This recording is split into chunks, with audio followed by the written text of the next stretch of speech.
सहना भवतु सहनौ भुनक्तु सह वीर्यं करवावहै तेजस्विनावधीतमस्तु मा विद्विषावहै। ओम शांति शांति शांति। हरि ओम। आज मेरा सब्जेक्ट एकाग्रता और ध्यान। फर्स्ट पॉइंट, एकाग्रता और ध्यान में अंतर। सामान्य एकाग्रता और ध्यान का अंतर जानना आवश्यक है। ध्यान केवल साधारण एकाग्रता नहीं है, वह एक विशेष प्रकार की एकाग्रता है। सर्वप्रथम ध्यान एक पूर्ण सचेतन एवं इच्छा शक्ति द्वारा की गई प्रक्रिया है। द्वितीयतः ध्यान में एक आध्यात्मिक आदर्श पर मन को एकाग्र किया जाता है, जिसका अर्थ है कि साधक सांसारिक विचारों के ऊपर उठने में समर्थ है। और अंततः ध्यान सामान्यतः चेतना के एक केंद्र विशेष में किया जाता है। यह स्पष्ट है कि वास्तविक ध्यान दीर्घ अभ्यास के द्वारा प्राप्त एक काफ़ी उन्नत अवस्था है। वह अनेक वर्षों के दीर्घ अनुशासन का फल होती है, जिसे सामान्यतः ध्यान कहा जाता है। वह ध्यान कहलाने योग्य नहीं है। विभिन्न अशुभ विचार और मनोवृत्तियों के कारण मन चंचल रहता है और सांसारिक बातें मन को भगवत चिंतन से हटा देती है। अधिकांश साधकों को बार बार मन को अंतर्मुखी बनाकर भगवान पर लगाने का प्रयत्न करना पड़ता है। इस अवस्था को सामान्यतः ध्यान का नाम दिया जाता है। वस्तुतः वह प्रत्याहार या बहिर्मुखी मन को बाह्य विषयों से हटाना है। एक ही विचार पर मन को कुछ समय तक लगाए रखना दूसरी सीढ़ी है, जो धारणा कहलाती है। जब मन की बहिर्मुखी वृत्ति नियंत्रित हो जाती है और मन भगवत चिंतन में एक निरवच्छिन्न प्रवाह के रूप में लगा रहता है, तब सच्चा ध्यान होता है। सांसारिक व्यक्ति की स्थूल भौतिक लाभ और सुख पर एकाग्रता, वैज्ञानिक की अपने प्रयोग पर यथा अणु की बनावट अथवा पौधे की हिस्सों पर एकाग्रता, मनोविज्ञों की चिंतन के नियम और गति पर एकाग्रता, अहंकार और अहं से भिन्न वस्तु के विश्लेषण पर एक योगी की एकाग्रता।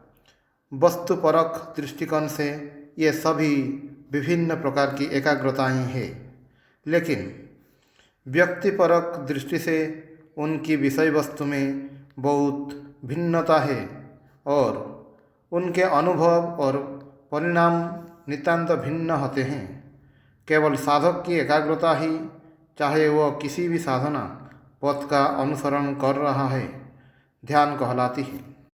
योग की पद्धति से सत्य का अन्वेषण करने वाला साधक जो ईश्वर में उस तरह विश्वास नहीं करता जैसा सामान्य लोग करते हैं, देश काल परिच्छिन्न स्थूल पदार्थों पर ध्यान से प्रारंभ करता है और बाद में देश काल से अपरिच्छिन्न पदार्थों पर ध्यान करता है।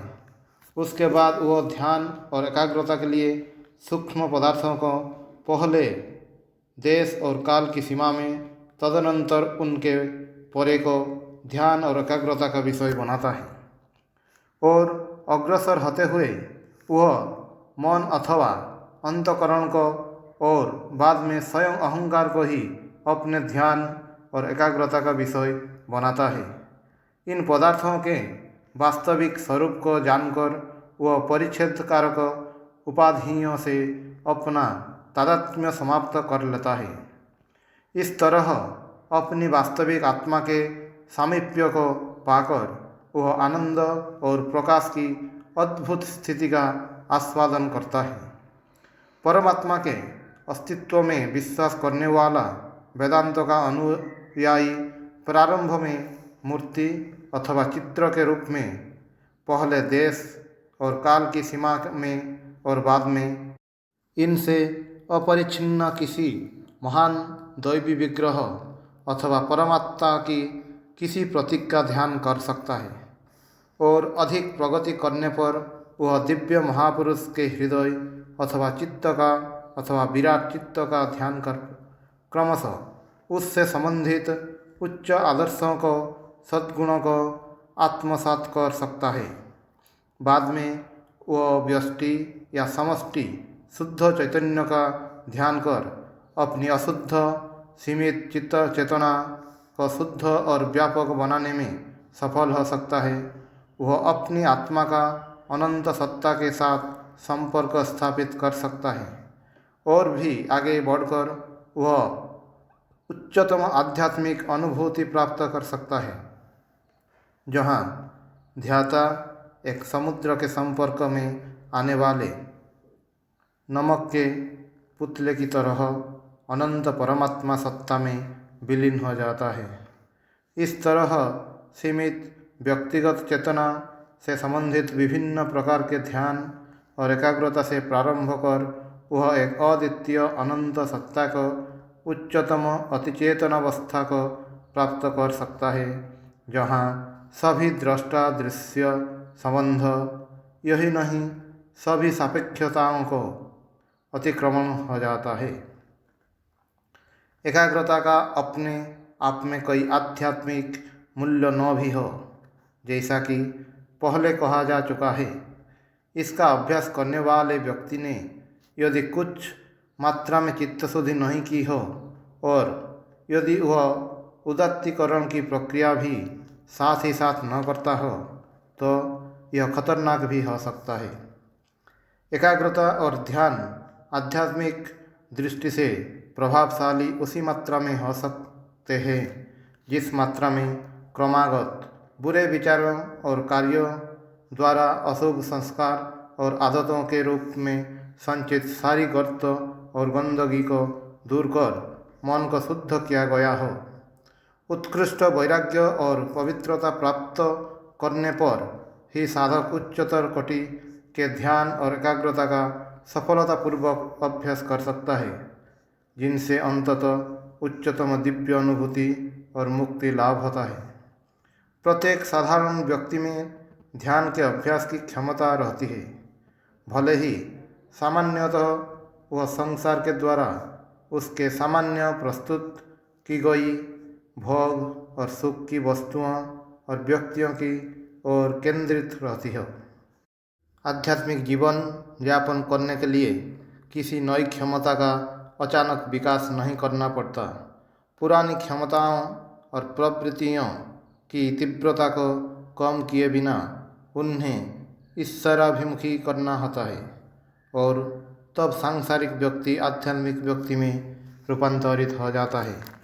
अतः सच्चा भक्त प्रार्थना करता है, अविवेकी लोगों की संसार के विषयों में जैसे दृढ़ प्रीति होती है, वैसे ही प्रीति सहित मैं तुम्हारा स्मरण करूं और वह मेरे हृदय में सदा बनी रहे। ओम शांति शांति शांति। हरि ओम तत्सत।